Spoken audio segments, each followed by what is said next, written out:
Hello and welcome to Thought for February the 26th.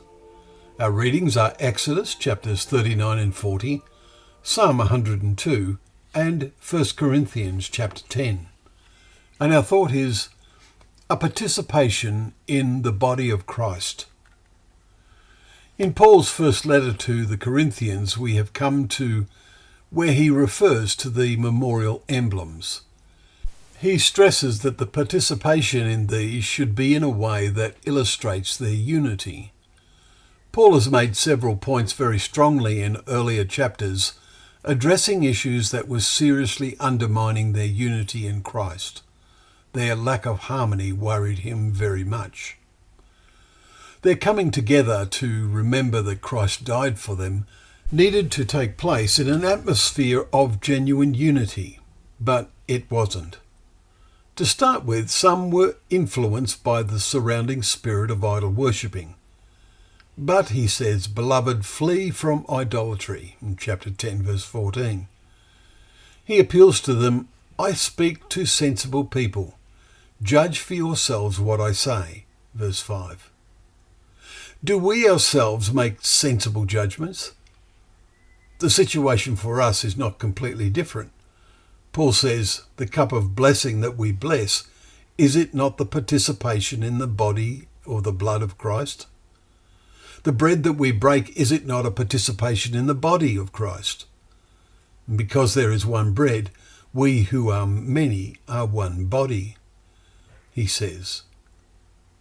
The verses which follow indicate some had a problem leaving behind the pagan practices that they had previously enjoyed. Paul says to them, "You cannot partake of the table of the Lord and the table of demons." Shall we provoke the Lord to jealousy? Verses 21 and 22. In chapter 5, he made the point, Christ is our Passover. Let us therefore celebrate the festival not with the old leaven of malice and evil, but with the unleavened bread of sincerity and truth.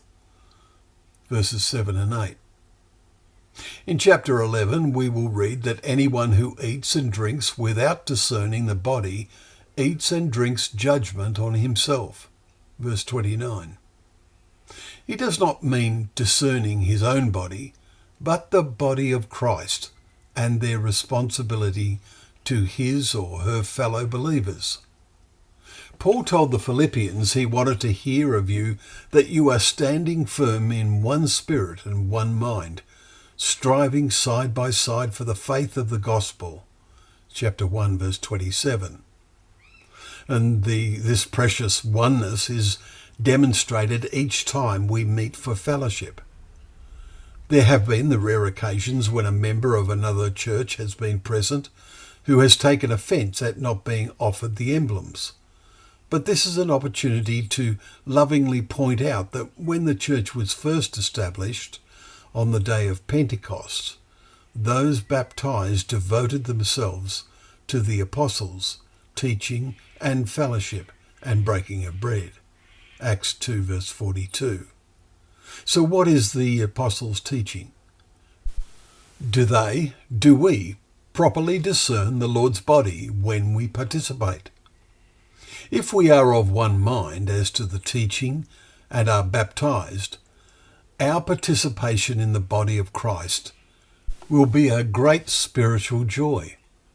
Let us make sure we ourselves are fully devoted to this teaching and the way of life it leads to. Well, thank you once again for joining us for Thought for the Day, where together we can open up the pages of God's Word, knowing that Word to be a lamp to our feet and a light to our path.